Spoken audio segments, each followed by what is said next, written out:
19 deaths. Turning now to politics, President Trump used divisive language over the 4th of July weekend to link Americans who are demonstrating peacefully against racism with extremists and vandals.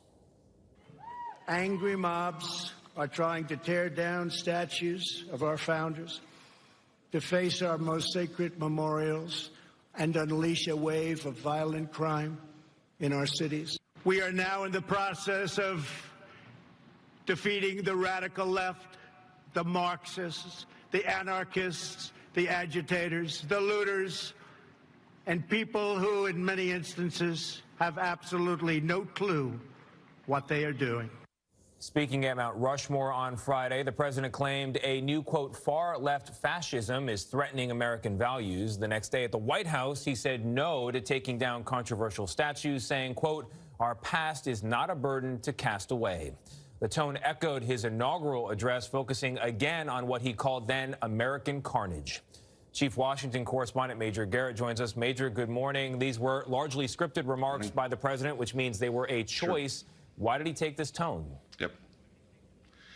Well, Tony, let's talk a little bit about American carnage in the inauguration address and this 4th of July. I know a lot of people have drawn a straight line. I don't think there is a straight line. Yes, in one sense, those are unifying moments, and you expect uplifting rhetoric. You don't expect something like American carnage or this whole thing about liberal fascism. And yet they're, I think, very distinct and different in the arc of Donald Trump.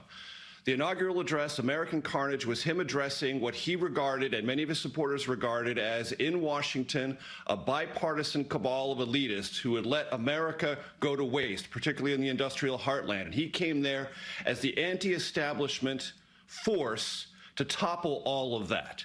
Here, with his July 4th rhetoric, he is essentially becoming the establishment figure protecting everything that America's ever known about itself without one wisp of curiosity about things unknown. And when I talk about things unknown, let's talk about things the Trump campaign has recently learned. Greenwood in Tulsa, for example.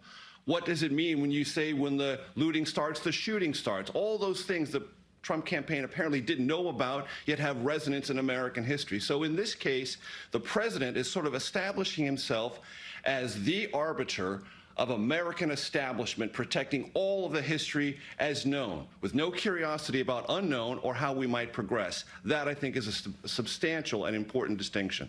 It is an important distinction, and we should remind our viewers we are, as of today, 120 days away from the 2020 election. Major Garrett will be seeing you a lot before then. Thank you.